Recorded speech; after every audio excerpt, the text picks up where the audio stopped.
기를 하는데 이제 예언자 얘기를 자꾸 하는데 거기는 다 이유가 있습니다.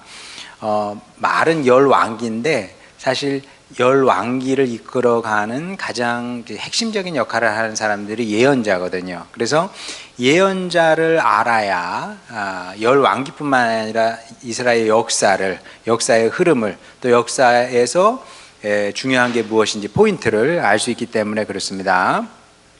자, 그래서 이제 예언자에 대한 이야기를 계속 하고 있고요. 그리고 또 예언서를 하게 될 때 또 예언자 얘기를 하게 될 겁니다. 그만큼 예언자는 구약 성경에서 굉장히 중요한 사람들이기 때문에 그렇습니다. 자, 그러니까 이제 예언자 입문, 열왕기는 예언자 입문이다, 이렇게 얘기할 수도 있는데, 우리 그 예언자들을 이렇게 보게 되면 두드러진 특징들이 이제 많이 있습니다. 그 중에 하나는 좀 당혹스러울 정도로 신상 정보가 적다. 예언자들이 굉장히 위대한 인물인데, 근데 신기하게도 성경은 개별 예언자에 대한 정보를 그닥 제공하지 않습니다. 자, 엘리야의 등장만 해도 그런데, 자, 한번 보겠습니다. 좀 뜬금이 없어요. 열왕기상 17장 1절, 길르앗에 우거하는 자 중에 디셉 사람 엘리야가 아합에게 말하되, 내가 섬기는 이스라엘 하나님 여호와께서 살아계심을 두고 맹세하노니 내 말이 없으면 수년 동안 비도 이슬도 있지 아니하리라 하니라. 자, 이렇게 엘리야가 등장을 합니다. 얼마나 뜬금없어요. 우리는 궁금한 게 사실 굉장히 많거든요. 엘리야는 어떤 집안에서 태어났는지, 또 어떤 교육을 받고 자랐는지, 결혼은 했는지, 결혼했으면 슬아의 자식은 있었는지, 궁금한 게 많거든요. 이것 말고도 뭐 엘리야라는 사람에 대해서 알고 싶은 게 많습니다. 왜냐하면 알아야 우리도 뭐 엘리야 비슷하게 살 수 있지 않겠습니까? 그 사람을 따라가야 되니까. 자, 그런데 성경은 뭐 이런 데 대해서 말씀하고 있지 않다는 거죠. 근데 도대체 왜 그럴까? 뭐 나쁘게 생각하면, 나쁜 쪽으로 생각하게 되면 너희는 어차피 엘리야 같은 사람이 될 수 없으니 그런데 관심 꺼, 뭐 그런 건 아닐 거 아닙니까? 근데 왜 도대체 성경은 이 예언자들에 대한 정보를 최소한만 제공을 할까? 뭐 이렇게 이제 질문을 하면서 우리가 성경을 읽는 것도 아주 좋은 방법인데, 그러면 모르긴 해도 다양한 답이 나오게 될 겁니다. 여러분도 성경을 읽을 때, 물론 이제 여러분하고 저는 이제 좀 상황이 다르죠. 여러분은 이제 일상을 살아내야 되잖아요. 아침에 일어나면 직장 생활하고, 언제 성경을 붙들고 뭐 씨름하고 그럴 시간적 여유가 없는데, 그래도 혹시 뭐 그런 여유가 났다면 또 여유를 만들기도 해야 되겠죠. 만들면 성경을 쭉 읽는 것도 한 가지 방법인데, 또 다른 한 가지 방법은 이제 질문하면서 읽어라. 왜 하나님께서 예언자들에 대한 정보를 이렇게 최소한만 제공을 하실까? 다양한 답이 있을 텐데, 제가 찾아낸 답이 하나 있습니다. 뭐냐면, 구약의 예언자들을 이렇게 잘 연구를 해보면 예언자마다 개성이 굉장히 강하다는 것을 알게 됩니다. 진짜 개성이 강해요. 달라도 너무나 다른데, 예언자들 사이에 공통점이 있다면 딱 한 가지가 아닐까? 뭐 맞는지 틀리는지 모르겠는데 제가 찾아낸 공통점, 이건 분명합니다. 뭐냐면 하나님과 친했다. 적절한 비유인지는 모르겠는데, 옛날에 어느 나라에든 그 왕의 술친구가 있었다고 그럽니다. 어느 나라에든 술친구가 있었다고 그래요. 그래서 뭐 그 술친구가 그 뭐 고위 관료일 수도 있고요.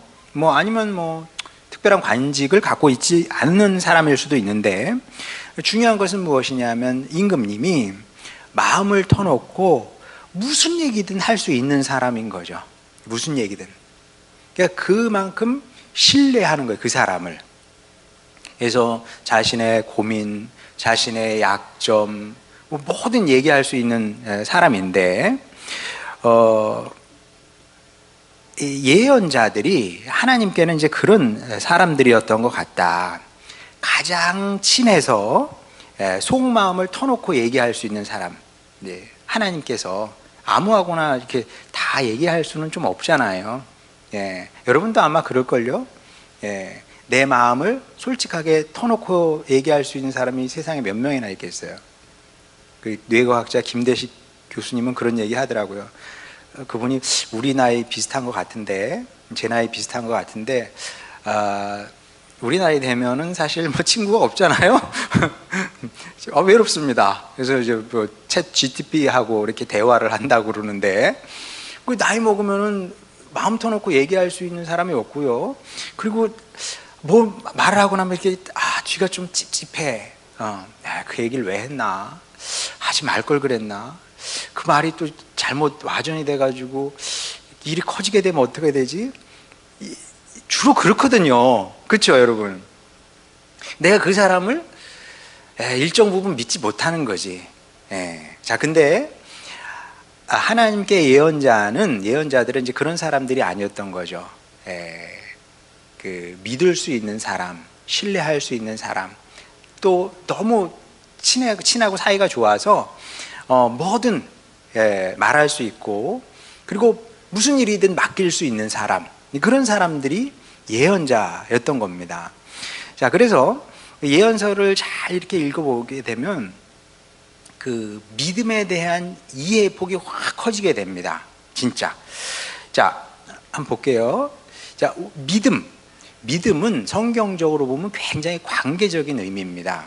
우리가 믿음, 그러면 우리는 자꾸 지적인 동의라고 생각을 하거든요.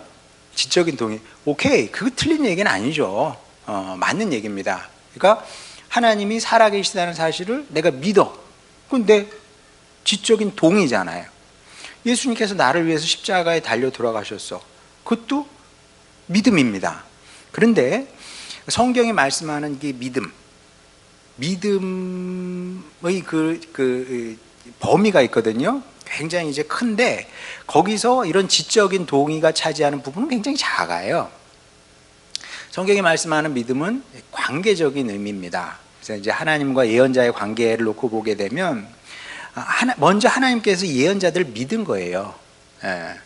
그러니까 하나님께서 성경을 보면 자꾸 우리한테 믿음을 강요하는 것처럼 보이잖아요. 아니에요. 그게 아니고 하나님께서 먼저 믿은 거예요. 우리를 먼저 믿은 거예요. 그러니까 예언자들을 믿은 겁니다. 믿고 믿었기 때문에 그들에게 말씀을 주신 것이고, 또 믿었기 때문에, 신뢰했기 때문에 그들에게 사역을 맡기신 거죠.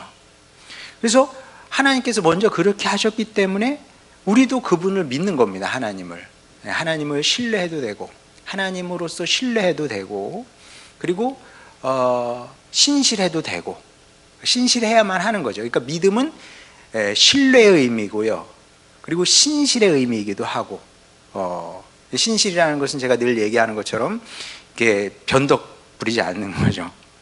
좋을 때는 까르르 웃고 안 좋을 때는 팩 토라지고, 이건 신실이 아니죠. 이거는 신실은 영어로 하면 faithful이고, 그 다음에 신실하지 않은 것은 그 앞에 on이 붙는 겁니다. 충성은 무엇이냐 하면 신뢰와 신실에 기반해서 자연스럽게 나오는 행동이 충성인 거죠. 그래서 하나님은 우리에게 충성되신 거고, 그러니까 오해하지 마세요. 하나님께서 우리만 당신에게 충성하라고 그러나? 그게 아니라 성경의 역사를 보면, 하나님의 역사를 보게 되면 하나님께서 우리에게 충성이 된 거예요. 그러니까 하나님의 사람도 하나님께 충성을 보여야 되는 게 이제 당연한 거죠. 그러니까 이게 예언자들과 하나님과의 관계를 통해서 보면 믿음이라는 게 이런 거구나 라는 사실을 이제 알게 되는 거죠. 그래서 이제 이런 사실을 제외하면 예언자 개개인 사이의 공통점은 별로 없다. 우리가 앞으로 예언서를 이제 공부할 때 배우겠습니다만은 이사야와 다니엘은 전혀 다른 사람입니다. 진짜 달라요. 전혀 다른 사람이고요. 그리고 예레미야와 요나는 상극이다. 진짜 상극이에요. 요나는 예레미야를 보면서 야, 뭐 넌 그렇게까지 하냐? 싫으면 싫다고 해. 안 하고 싶으면 안 하는 거지. 그걸 뭐 그렇게까지 하냐. 뭐 이렇게 반응을 할 것이고, 예레미야 같은 경우는 요나는 거의 탕자 수준인 거죠. 네가 하나님한테 그러면 안 되지. 우리가 자식을 키워도 좀 다르잖아요. 순종적인 자녀가 있고 좀 반항적인 자녀가 있다는 거예요. 그러면 이제 대체로 이제 큰 애들이 좀 순종적이고 아래로 갈수록 조금 이제 반항적이고, 물론 뭐 항상 그게 법은 아닙니다만은 주로 그렇단 말이에요. 그러면 이제 순종적인 애가 이제 덜 순종적인 애한테 뭐라고 하겠죠. 예레미야가 볼 때는 요나는 이제 좀 덜 순종적인 그런 아이라고 할 수가 있는데, 하여간 상극입니다. 자, 근데 왜 이렇게 다르냐? 그리고 이게 다른데 하나님께서 이 사람들을 이렇게 가리지 않고 다 쓰셨거든요. 예레미야도 쓰시고 요나도 쓰시고 다 쓰신 겁니다. 자, 이걸 또 어떻게 우리가 이해하면 되냐 하면, 이 또한 적절한 비유인지 모르겠는데, 좋은 요리사는 재료의 맛을 살린다 그래요. 저하고는 맞지 않죠. 저는 좀 양념이 많이 들어가야 좋아해요. 재료 맛 중요하지 않습니다. 좀 고춧가루가 들어가야 되고, 이게 양념이 들어가야 되고, 다시다가 좀 들어가야지. 다시다도 안 넣고 어떻게 맛을 냅니까? 그래서 저희 집 애들은 제가 이렇게 드물지만 간혹 이렇게 해주면 맛있대요. 저는 알아요. 왜 맛있다 그런지.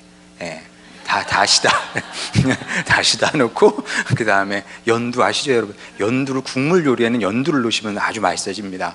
웬만하면 아이들이 아빠 요리 잘해요 그럽니다. 그렇거든요. 근데 저는 이제 요리사가 아니기 때문에 1급 셰프는 재료의 맛을 살린다고 그러거든요. 하나님도 마찬가지인데, 당신 사역자의 개성을 100% 살리시는 것 같아요, 하나님께서. 그래서 예언자들에 대한 정보를 최소한으로 제공하시는 것이 아닐까. 왜냐하면 그런 거 너무 많이 제공하면 우리가 중요하지 않은 것에 자꾸 매일까봐. 그거 중요하지 않아. 엘리야가 어떤 가문에서 태어났는지 그거 뭐 중요하냐. 어떤 교육을 받았는지 그거 뭐가 중요하냐. 거기 써놔봐요. 이렇게 교육을 해야 이게 엘리야처럼 되니까 다 그렇게 교육할 거 아니에요. 아니야. 어떤 사람은 이런 가정에서 태어나고, 어떤 사람은 다른 가정에서 태어나고, 어떤 사람은 이런 교육을 받고, 어떤 사람은 저런 교육을 받는 거지. 다 다른 거야. 중요한 것은 뭐예요?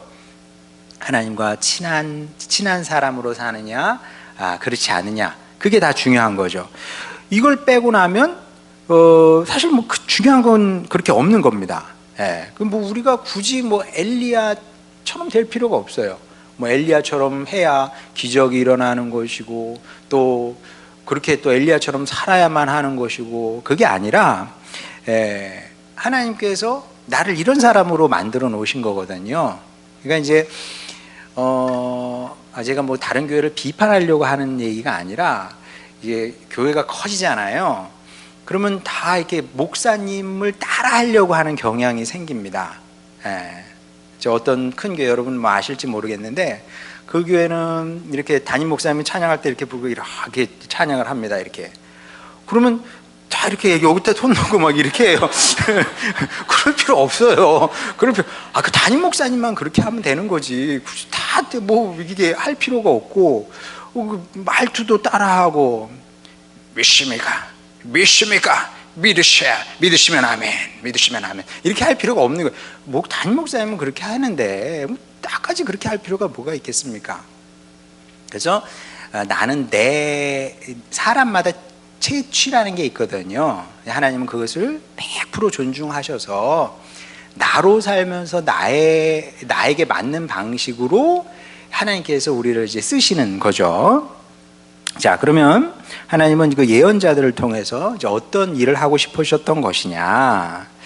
구약의 역사를 살펴보면 우리 이제 배웠던 것처럼 평안한 시대에는 예언자들이 등장하지 않았습니다. 이것도 비유하자면 코로나19가 유행을 하니까 코로나 백신이 등장한 거거든요. 코로나19가 등장하지 않았는데 백신을 만들지 않아요. 그렇죠. 그건 어리석은 짓이지. 예. 이게 병이 도니까 백신을 만드는 거죠. 마찬가지로 예언자도 그런 겁니다. 제가 예언서를 이렇게 예언자들을 공부하면서 느낀 것은 무엇이냐면, 예언직이라는 직제는 원래 불필요한 거다. 원래는 사족 같은 거예요. 없어도 아무 상관이 없어. 근데 왜 하나님께서 이런 직제를 만드셨냐 하면, 이스라엘 백성들이 신앙생활을 못하는 겁니다. 가만히 두면 죽고 망하게 생겼어요. 그러니까 하나님께서 어쩔 수 없이 예언자들을 이제 일으켜 세우신 거죠. 그래서 예언자들을 통해서 뭔가 이제 구원의 사역을 하시려고 했던 겁니다. 그래서 이제 제가 지난 시간에 말씀드린 것처럼 예언자들의 등장은 이스라엘의 분열과 아주 밀접한 관계가 있다. 그리고 분열되면서 여러분도 한번 생각해 보세요. 하나의 국가에서 둘로 나눴습니다. 이게 좋은 징조입니까? 나쁜 징조입니까? 이거는 굉장히 나쁜 걸 떠서 무서운 징조거든요. 여러분, 우리나라 현대사에서 남북으로 갈렸잖아요. 좋은 겁니까, 이게? 끔찍한 일이죠, 사실은. 가장 끔찍한 일인 겁니다. 같은 민족이 총뿌리를 겨누고서 남북으로 대치하고 있으니까. 이스라엘에서 이런 일이 일어난 거예요. 자, 근데 이제 불길하고 끔찍한 일이었는데, 근데 문제는 무엇이냐면 북왕국 이스라엘 그리고 남왕국 유다의 왕들이 형편없는 사람들이었다는 거죠. 남왕국 유다의 왕들은 상대적으로 그나마 나았는데, 여로보암은 그 유다의 왕들 중에서 아주 좀 하급에 속하는 왕이었습니다. 또 북왕국 이스라엘도 뭐 전혀 나은 사람이 아니었죠. 한번 보겠습니다. 열왕기상 14장 15절 16절. 여호와께서 이스라엘을 쳐서 물에서 흔들리는 갈대같이 되게 하시고 이스라엘을 그의 조상에게 주신 이 좋은 땅에서 뽑아 그들을 강 너머로 흩으시리니 그들이 아세라상을 만들어 여호와를 진노하게 하였음이니라. 그 다음이 중요합니다. 여호와께서 여로보암의 죄로 말미암아 이스라엘을 버리시니 이는 그도 범죄하고 이스라엘로 범죄하게 하였음이니라 하니라. 자, 이렇게 여로보암이 이제 하나님을 버리기 시작을 하면서 이게 일종의 흐름이 돼버린 겁니다. 흐름이 되면서 위에서 여로보암이 일대 왕이 이런 짓을 하니까 자연스럽게 그 밑에 있는 사람들은 이제 따라하게 되는 거죠. 문화라는 게 그런 거거든요. 여러분, 문화라는 게, 여러분도 한번 생각해 보세요. 제가 지금도 똑똑히 생각이 납니다. 그때가 89년도였나 그래요. 이게 머리에 물을 들이는 그게 이제 그때부터 이제 시작이 됐어요. 그 전까지만 해도 뭐 염색이라는 거는 머리가 하얗게진 이제 중년 이상의 어른들이 하는 거지, 젊은 어린 청소년이나 이렇게 대학생들이 이렇게 하고 그러지는 않았거든요. 근데 그때부터 이렇게 머리에 물을 들이기 시작을 했어요. 그래서 머리에 물을 들였다. 그러면 그때 이제 흔히 뭐라 그랬냐면 날라리라 그랬고, 그리고 교회에 물을 들여가지고 왔다?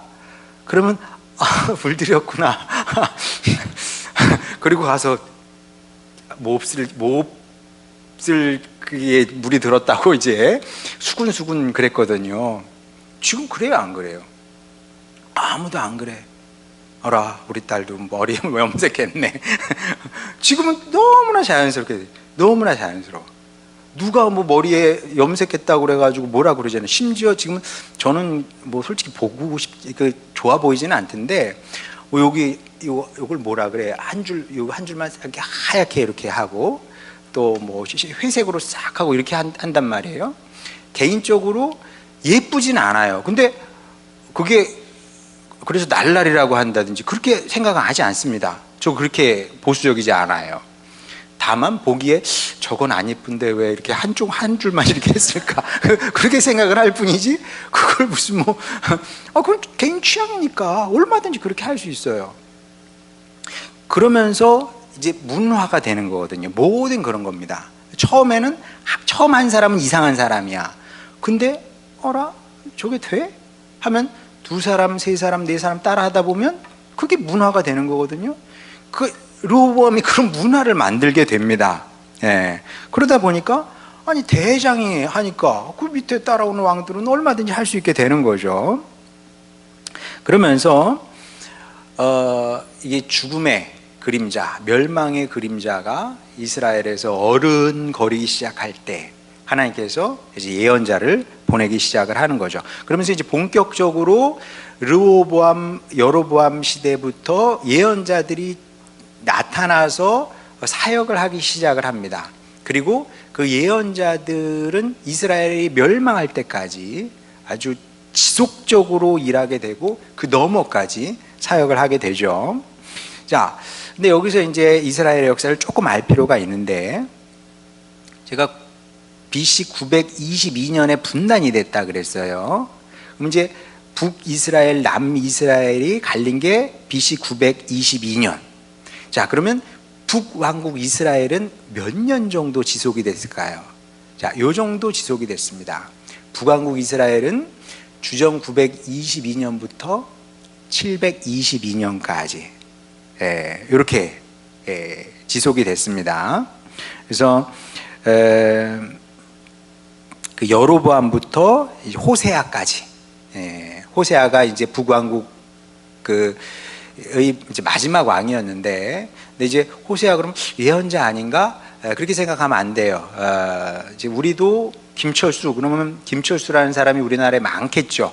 마찬가지로 동명이인이 굉장히 많습니다. 여로보암만 해도요, 1대, 우리가 지금 얘기하고 있는 건 여로보암 1세고요. 그 다음에 중간에 여로보암 2세가 또 등장을 하게 됩니다. 성경은 1세, 2세 얘기하지 않고 그냥 여로보암이라고 그래요. 그래서 여러분이 열왕기를 읽을 때 여로보암이 분명히 죽었는데 또 나와. 그게 여로보암 2세입니다. 그리고 북왕국 이스라엘의 마지막 왕 호세아도 예언자하고는 아무 관계없는 사람이고 그냥 동명이인이다, 이렇게 생각을 하면 됩니다. 근데 북왕국 이스라엘이 고작 200년 지속이 됩니다. 200년. 그리고 남왕국 유다는 르호보암부터 587년 시드기야 왕까지 대략 한 330년 가량 지속됩니다. 길지 않아요. 짧은, 그러니까 이제 이스라엘이 한 국가를 이루어서 지속된 횟수가 길어야 350년이 안 되는 거죠. 그리고 망하게 되는데 587년에 이스라엘이라는 나라, 유다라는 나라는 이제 세계 지도에서 없어지게 됩니다. 근데 이게 망해도 그냥 망한 게 아니라 처절하게 망한 거거든요. 우리나라 역사만 생각해 봐도요, 고려 몇 년 지속된지 아세요? 470년 가량 지속됐습니다. 길잖아요. 330년 비교도 안 돼요. 조선 520년 가량 지속됐습니다. 비교가 안 되지 않습니까? 우리나라는 굉장히 독특한 나라예요. 그 유럽 사람한테 제가 독일에 있을 때 독일 친하게 지냈던 아저씨하고 얘기하다가 우리나라 역사 얘기가 나와서 잠깐 우리나라 대한민국 생기기 전에 한 조선이라는 나라가 있었는데 한 500년 이상 지속됐다 그랬더니 와, 한 나라가, 한 왕조가 그렇게 오래 지속이 됐냐고 놀래더라고요. 그렇지, 우리나라는 늘 그랬어. 그냥 그랬는데. 그리고 우리나라는 여러분 망해도 생각해 보세요. 우리나라가 고려가 망했잖아요. 고려가 망했는데 그 국민의 삶이 급격하게 바뀌지는 않았거든요. 그렇잖아요. 그냥 왕조가 바뀐 거예요. 어떻게 생각해 보면 왕조, 저 꼭대기만 바뀐 거지 국민의 삶이 갑자기 바뀌지는 않았습니다. 고려가 망했다 그래서 우리 선조들이 땅을 잃고 다른 나라로 끌려가기를 했습니까? 아니면은 우리 식으로 지금 이해하기 쉽게 얘기하면 양반이 갑자기 노비가 되기를 했습니까? 그런 게 아니었거든요. 근데 이스라엘의 멸망이라는 것은 처참했던 겁니다. 그냥 망해서 끝이 아니라 땅을 잃고 그냥 끌려가게 돼요. 예. 그리고 끌려갔습니다. 끌려가면 거기서 양반 노릇할 거예요? 하루아침에 그냥 종이 돼버리는 겁니다. 그러니까 망해도 그냥 망한 것이 아니라, 그냥 우리나라는 그냥 그 왕조가 그 고려가 그 조선으로 바뀐다는 거 그냥 뭐 넘어진 정도 수준이라면, 이거는 완전히 넘어져 가지고 뒤통수 깨지고 코 깨지고 다 깨져버린 겁니다. 자, 그래서 하나님께서 이렇게 되기를 바라지 않으셨기 때문에 예언자를 계속 부지런히 보내신 거죠. 한번 보겠습니다. 역대하 36장 15절. 그 조상들의 하나님 여호와께서 그의 백성과 그 거하시는 곳을 아끼사, 사랑하신 거죠. 이스라엘 백성과 그 거하시는 곳, 이스라엘 땅을 아끼셔서 부지런히 그의 사신들을 그 백성에게 보내셨으나, 예언자들을 보내신 겁니다. 또 예레미야 7장 13절. 여호와의 말씀이니라. 이제 너희가 그 모든 일을 행하였으며 내가 너희에게 말하되 새벽부터 부지런히 말하여도 듣지 아니하였고 너희를 불러도 대답하지 아니하였느니라. 예언자들을 통해서 계속 말씀을 전하게 하시고 계속 불렀는데도 대답하지 않은 거죠. 뭐 어떻게 이스라엘 백성들을 반응했냐면, 미가서 7장 3절. 두 손으로 악을 부지런히 행하는도다. 그 지도자와 재판관은 뇌물을 구하며 권세자는 자기 마음의 욕심을 말하며 그들이 서로 결합하니. 또 스바냐 3장 7절. 내가 이르기를 너는 오직 나를 경외하고 교훈을 받으라. 그리하면 내가 형벌을 내리기로 정하기는 하였지만 너의 거처가 끊어지지 아니하리라 하였으나 그들이 부지런히 그들의 모든 행위를 더럽게 하였느니라. 부지런히, 예, 죄를 짓는데 그냥 지은 것이 아니라 아주 부지런히 죄를 지었대요. 이렇게 되니까 이제 멸망하지 않을 수 없었던 거죠. 자, 그러면 이제 예언자들이 구체적으로 이제 어떤 사역을 했느냐? 열왕기상 13장에 보게 되면 이스라엘 분열 이후에 첫 예언자가 등장하게 됩니다. 무명의 예언자가 등장해서 무슨 얘기를 하는지 한번 보겠습니다. 열왕기상 13장 1절에서 2절. 보라, 그때 하나님의 사람이 여호와의 말씀으로 말미암아 유다에서부터 베델에 이르니 마침 여로보암이 제단 곁에 서서 분향하는지라. 하나님의 사람이 제단을 향하여 여호와의 말씀으로 외쳐 이르되 제단아 제단아, 여호와께서 이와 같이 말씀하시기를 다윗의 집에 요시아라 이름하는 아들을 낳으리니 그가 내 위에 분향하는 산당 제사장을 내 위에서 제물로 바칠 것이요 또 사람의 뼈를 내 위에서 사르리라 하셨느니라 하고. 이 얼마나 무서운 얘기입니까?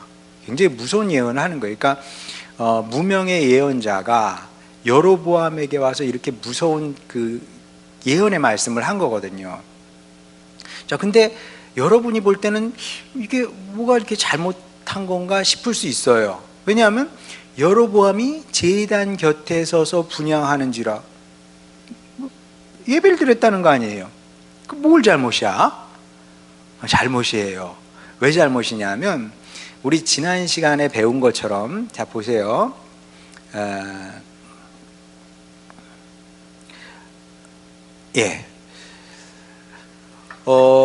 옛날 그 개역 개정판에는 이 산당이라는 표현이 많이 나옵니다. 요즘 개역 개정판에도 산당이라는 표현이 많이 나오나?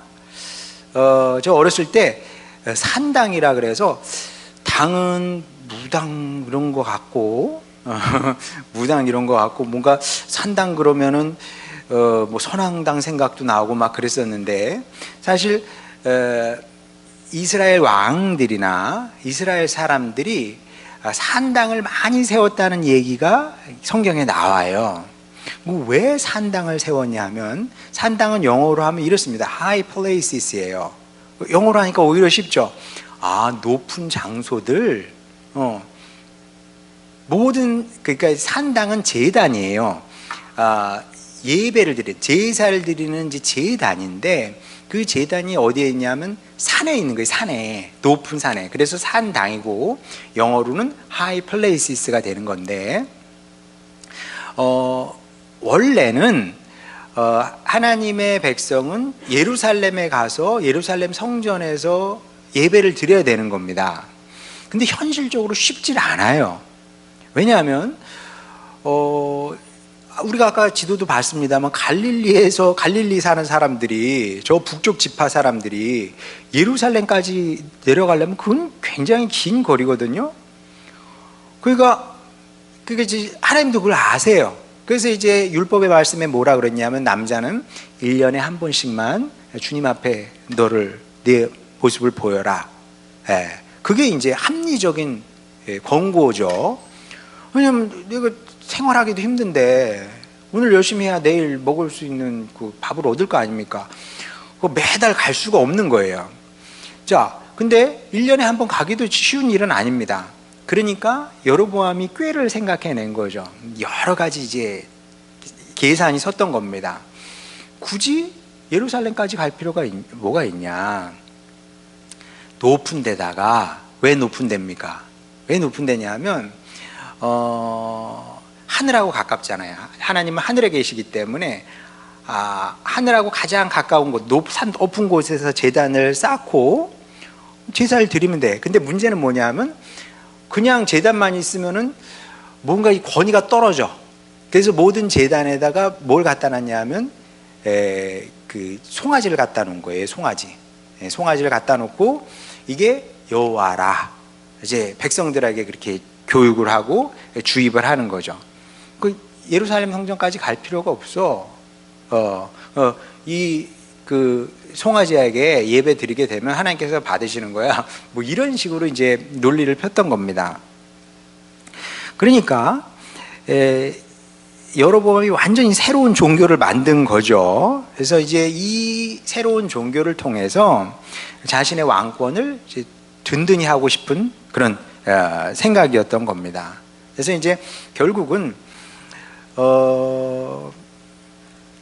하나님과 이제 왕들이 계속 충돌하게 되는데 이 지점에서 충돌을 하게 된 겁니다. 그러니까 이제 만약에 이제 왕들이 정상적으로 사고를 했다면은 신상을 세울 이유도 없었겠죠. 없었을 텐데 이게 마음 중심이 바르지 않은 겁니다. 그래서 이제 우리 성도는 항상 이 마음을 체크를 해야 됩니다. 마음을. 내가 무슨 생각으로 지금 이것을 하는 걸까? 무슨 생각으로 이것을 하려고 하는 걸까? 목회 칼럼에 한번 이걸 쓰려고 그러는데, 그러니까 내 생각을 해야 돼요. 네. 내 생각을 해야 돼. 진짜 중요한 겁니다. 그래서 내 생각이 이게 바른 것인지 바르지 않은 것인지 분별을 해야 되는데 여로보암은 그걸 못했던 거죠. 그냥 가만두면 이스라엘 백성들이 다 유다로 내려갈 것 같아. 그럼 내 왕위가 흔들려. 그럼 안 되잖아. 그러니까 산당을 세우고 산당에다가 보기 좋게, 그 당시 사람들이 볼 때는 보기 좋게 금송아지 상을 딱 만들어 놓은 거거든요. 그래서 이것을 통해서 자신의 왕권을 강화할 생각이었던 거죠. 그래서 이제 이스라엘 왕들의 특징은 뭐냐면 뭐 하나님의 구원 계획, 하나님의 뜻 이런 거 관심 없었고요. 내 권력, 이게 제일 중요했던 겁니다. 그리고 나머지 모든 것들은, 그게 뭐 하나님이 됐든 이스라엘 백성이 됐든 이 모든 것들은 그냥 그 수단인 거죠. 수단. 그래서 이 수단이 내 목적에 부합하지 않는다 싶으면 언제든지 지푸라기처럼 버릴 수 있는 겁니다. 하나님도 버릴 수 있었고 이스라엘 백성들도 버릴 수 있었고, 실제로 이스라엘 왕들이 그렇게 했던 겁니다. 그리고 그때마다 등장했던 사람들이 이제 예언자들인데, 그 개별 예언자에 대해서는 이제 나중에 우리가 배우게 될 겁니다. 그래서 다음 달에는 열왕기와 역대기를 종합해서, 이게 한 번은 역대기를 이제 종합할 것이고, 그리고 나머지 한 시간은 열왕기를 종합해서 이제 나누게 될 것이고, 그 다음에 역대기를 종합해서 나누게 될 것이고요. 그리고 그 11월까지는 뭐 끝내는 걸로 할 텐데, 만약에 못 끝내면 뭐 한 주 더 12월 달에 하게 될지 안 될지는 모르겠습니다. 어쨌든 근데 뭐 다음 달에 끝내는 걸로 일단 제가 한번 준비는 해볼 텐데, 그렇게 하고 그 다음에 다음 학기는 아마도 이제 이스라엘이 망했잖아요. 그 다음에 이스라엘의 역사가 어떻게 진행되는지 아마도 그걸 하게 될 것이고, 그게 끝나면 이제 개별 예언자를 이제 하게 될 것 같은데, 오늘은 이제 예언자가 어떤 사람이었는지 이제 맛보기로 조금 나누도록 하겠습니다. 신학자들이 그 예언자들에게 붙여준 별명이 있는데, 이런 별명을 붙여줬어요. 예언자는 언약의 챔피언이다. 그 이스라엘의 역사를 이해하려면 가장 중요한 그 개념들이 몇 가지 있는데, 그 중에 하나는 무엇이냐면 언약, 하나님의 약속이었습니다. 하나님께서 아브라함과 약속을 하셨기 때문에 이스라엘이라는 민족이 있는 겁니다. 그렇죠? 하나님께서 약속을 하셨단 말이에요. 아브라함에게 언약의 말씀을 주신 겁니다. 너로 큰 민족을 이루게 하겠다. 그러니까 이스라엘 민족이 있는 겁니다. 자, 그 다음에 또 하나님께서 다윗에게 약속의 말씀을 주셨다는 거예요. 어떤 약속은? 내가 너로 인해서 너를 이제 우두머리로 해서 내 왕조를 내가 영원히 세우겠다. 자, 그러니까 이스라엘이라는 나라가 존속하게 된 거죠. 그래서 약속이 없으면 아무것도 없는 겁니다. 만약에 약속이 없다면 우리도 여기 있을 필요가 없어요. 하나님의 약속이 없는데 뭘 믿고 우리가 신앙생활을 합니까? 그렇잖아요. 그러니까 하나님의 약속이라는 것은 말하자면, 비유하자면 그 옛날에 아무것도 없었던 시대에 항해자들이 방향을 잡고 항해를 하기 위해서는 북극성을 확인하고 항해를 했다고 하지 않아요. 그러니까 그 역할을 하는 겁니다. 그 옛날에 북극성 역할을 하는 것이 성도에게는 하나님의 말씀의 이제 언약인 거죠. 자, 그래서 이스라엘의 미래라는 것은, 우리의 미래도 마찬가지지만 이스라엘의 미래라는 것은 하나님의 언약과 떼어놓고 생각할 수는 없는 겁니다. 자, 그게 뭐냐? 신명기 11장에 잘 나와요. 11장 26절부터 28절까지. 내가 오늘 복과 저주를 너희 앞에 두나니. 자, 이것도 언약의 말씀 아니겠습니까? 너희가 만일 내가 오늘 너희에게 명하는 너희의 하나님 여호와의 명령을 들으면 복이 될 것이요. 아이고, 여기 지워버렸네. 제가 지워버렸네. 하여 복이 될 것이고, 그렇지 않으면 저주를 받게 된다. 이런 말씀이거든요. 그리고 이제 예언자들 안에서는 이 하나님의 말씀이 이 피처럼 흐르고 있었던 겁니다. 피처럼 흐르고 있어요. 그러니까 이스라엘의 왕들과, 그러니까 유다 왕, 이스라엘 왕들의 그 몸에 피처럼 흐르는 것은 무엇이냐면, 내가 어떻게 하면 이 왕위를 유지할 수 있을 것이냐, 내 자식에게까지 이 왕위를 안전하게 전해줄 수 있을 것이냐, 이 생각이 피처럼 흐르고 있었다면 예언자들의 마음속에는 하나님의 언약의 말씀이 이제 피처럼 흐르고 있었던 거죠. 그러니까 여로보암이 산 땅에 금송아지 상을 세워놓고 너희를 애굽 땅에서 인도하여 올린 너희의 신이다, 그렇게 얘기를 했어요. 그러니까 이제 백성들은 어리석으니까 그게 왕이 그렇다는데 뭐라 그럽니까? 그런 줄 알고 섬겼던 거죠. 자, 이렇게 경배, 그 신상을 향해서 경배를 요구했을 때 예언자들은 가만히 있을 수가 없었던 겁니다. 왜냐하면 이게 틀린 줄 알았기 때문에. 그러니까 이제 그 여로보암을 찾아가서 무명의 선지자가 신명기에 기록된 저주의 말씀을 선포할 수밖에 없었던 겁니다. 그래서 신학자들은 예언자를 그 이스라엘의 양심이다, 이렇게도 얘기를 해요. 이스라엘의 양심이다. 양심은 뭐겠습니까? 양심의 역할이 있잖아요, 우리 안에서. 이러면 안 되잖아, 너. 이러지 마. 이러면 망해. 이거 옳지 않아. 그런 소리가 들리죠? 들리거든요. 마찬가지로 나라와 민족 안에서 이 역할을 했던 사람들이 예언자인 겁니다. 이러면 안 돼. 그러니까 이거는 신분 고하를 따지지 않아요. 신분 고하를 따지지 않고 하나님의 말씀에 역행하는 행동을 하면 예언자들이 딱 나타나서 이건 아니야, 이건 틀렸어, 이러면 죽어, 망해. 예, 양심의 역할을 했던 거죠. 자, 그래서 예언자들은 모두 다 한 사람도 빼놓지 않고 미움을 많이 받았습니다. 미움만 받은 것이 아니라 생명의 위협을 받기도 했고, 심지어 하나님의 말씀을 전했다는 이유로 순교하기도 하고 그랬죠. 그래서 예언자는 대단히 위험한 직제이기도 했다. 가장 많이 죽임을 당한 그런 사역자들입니다. 제사장이 그렇게 많이 죽지 않았어요. 제사장 말고 또 하나님의 일을 했던 사람이 누가 있을까? 어떤 제사장은 그렇게 죽지 않았습니다. 예언자들은 상대적으로 많이 죽었어요. 왜냐하면 듣기 싫은 소리를 했으니까. 듣기 싫은 소리를 해가지고 미움을 받아서 이제 순교당한 사람이 이제 한둘이 아니죠. 그래서 예언자로 부름을 받는다. 이거는 굉장히 두렵고 떨리는 일이긴 했습니다. 진짜 말 그대로 살 떨리는 일이에요. 왜냐하면 생명을 걸어야 할 수 있는 일이기 때문에.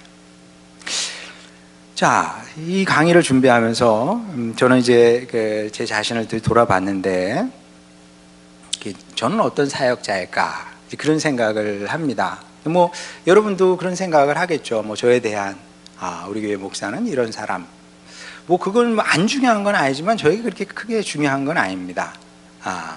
저에게 중요한 것은 하나님의 판단이죠. 하나님은 나를 어떻게 생각을 하실까? 내가 혹시 그 이스라엘의 왕처럼 내 안위만 생각하며 사는 것은 아닐까? 그런 생각 들어요, 진짜. 왜냐하면 아까 설교 시간에 말씀드린 것처럼 제가 이제 아쉬울 건 별로 없거든요. 그 시편 기자 말처럼 주님, 제가 이루지 못할 큰 것을, 그런 걸 기대하지 않습니다. 저는 주님 품 안에 있는 것으로 만족합니다. 그렇게 고백을 하거든요. 저도 뭐 비슷한 것 같아요. 제가 무슨 조영기 목사님처럼 되기를 원하겠습니까? 물론 주님께서 그렇게 쓰시겠다고 하면 마다할 생각은 없어요. 근데 주여 제가 조용기가 되겠습니다, 뭐 그렇게 기도하지는 않습니다. 그런데 이제 문제는 뭐냐 하면, 그러니까 그게 제 인생의 독이 될 수도 있는 거거든요. 요 상태만 유지하면 돼. 아쉬울 게 없으니까. 먹고 살잖아요. 우리 애들 하윤이가 있구나. 하윤이가 있구나. 하이야, 네가 좀 대라 나중에. 농담인 줄 아시죠? 농담입니다. 그럴 수 있어요. 목회자도 이게 안주한다는 건 타락한다는 거든. 안주하면 그렇게 될 수가 있습니다. 그렇게 될 그런 사람일 수 있지 않을까? 아니면 제사장들처럼, 제사장들은 공무원처럼 일했거든요. 나 오늘 할 일 했으면 끝. 자, 그러면 이것도 아니잖아요. 뭐 이런 식으로 일하고 사역을 해서 훗날에 어떻게 주님 얼굴을 뵙겠습니까? 자, 예언자의 사역을 하면서 살아야 된다. 예언자의 역할을 하면서 살아야 되는데, 그래서 이제 여러분에게도 이제 부탁이 있습니다. 어떤 부탁이냐 하면, 제가 사실 몇 번 드린 말씀이긴 한데 자꾸 잊어버리니까 자꾸 기억나게끔 하는 겁니다. 예언자들이 무슨 억하심정이 있어서 왕이나 백성에게 그 저주의 말씀을 선포를 했겠습니까? 여러분, 그런 말 하기가 쉽겠어요, 어렵겠어요? 아니, 여러분도 한번 생각해보세요. 여러분 자녀들 혼내잖아요. 혼내면 때로는 세게 말할 수도 있단 말이에요. 그런 말 하고 싶어요? 그러고 싶은 부모는 아무도 없어요. 예언자들도 마찬가지죠. 그런 말을 하고 싶어서 한 것이 아니라, 예언자들은 순수한 사람들이었거든요. 예언자들이 바랬던 건 뭐겠습니까? 돌이켜서 구원의 길을 걷는 거죠, 이스라엘 백성이. 제가 어떤 사람인지 말씀드릴까요? 솔직히 제가 뭐 어떻게 잘 알겠어요. 근데 제가 뭐 예언자인지 제사장인지 잘 모르겠어요. 모르는데 제가 한 가지는 분명히 말씀드릴 수 있습니다. 한 가지는 분명히 여러분이 진짜 잘 됐으면 좋겠어요. 네, 여러분이 진짜 잘 됐으면 좋겠습니다. 진짜로. 그거는 여러분도 믿어야 돼요. 그러니까 아까 제가 믿음에 대해서 얘기했지 않습니까? 하나님과 예언자들의 관계가 아주 순전한 믿음의 관계였다. 그러니까 사실은 목회자와 성도의 관계도 그래야 된다고 저는 생각을 합니다. 물론 저는 여러분을 좀 의심하긴 해요. 왜냐하면 사람이 약해서 잘 걸려 넘어지고 콜피타면 시험 들고 그러더라고요. 예, 굉장히 마음이 아프지. 근데 제가 그럴 가능성은 상대적으로 굉장히 희박하겠죠. 예. 여러분은 저를 버릴 수 있어요. 언제든 마음에 안 들면. 근데 제가 여러분을 버리겠습니까? 안 버리겠습니까? 저는 그 분명히 얘기할 수 있어요. 여러분이 저를 버리지 않는 한 저는 절대로 여러분을 버리지 않습니다. 어떻게 하면 이 사람을 우리 교회에서 퍼낼까? 제가 그런 생각을 하면서 신앙생활을 하겠습니까? 절대 그렇지 않다. 여러분 안심해야 됩니다. 근데 나는 뭐 교회에서 하는 일도 없고 뭐 역할도 없고. 아니에요. 제가 그렇게 나쁜 사람 아닙니다. 물론 교회에서 더 큰 역할을 하는 분도 있고 적은 역할을 하는 분들도 있어요. 근데 그렇다고 해서 제가 차별적으로 생각하지는 않습니다. 이 사람은 있어야 되고 너는 없어도 돼. 절대 그렇지 않아요. 그건 여러분이 믿어도 됩니다. 믿고 혹시나 제가 여러분을 막 이렇게 치는 설교를 하고 치는 말을 할지라도 근데 그것도 여러분이 알아주셨으면 좋겠어요. 제가 오늘은 A 집사를 놓고 저 자식하고 오늘 죽여버려야지 그렇고 설교를 하진 않습니다. 어떻게 하다 보니까 목사님 지금 내 얘기하네. 뭐 그럴 수도 있어요. 뭐 그럴 수도 있는데 여러분을 죽여놓기 위해서 제가 그렇게 하지는 않습니다. 만약에 그런 마음이 조금이라도 있다면, 그런 것이 있다면 정말 여러분이 잘 되기를 원하는 마음이다. 이 마음만은 꼭 받아주시고, 그래서 제가 여러분에게 뭐 설교를 통해서든 뭐든 이렇게 전하는 그 말이 귀에 거슬리고 기분이 나쁘고 자존심이 상해 내가 저런 말을 듣다니 그래도 착한 마음으로 받아주시면 정말 고맙겠다. 왜냐하면 이게 함께 사는 길이고 함께 복을 누리는 길이기 때문에 그렇습니다. 진짜 그래요. 왜냐하면 사람은 또 목회 관련해서 쓸 생각이긴 한데 이게 내 안에서만 생각이 돈단 말이에요. 그리고 소리를 들어도 알고리즘을 통해서 들려오는 소리만 듣거든요. 다 내 안에서 도는 소리예요.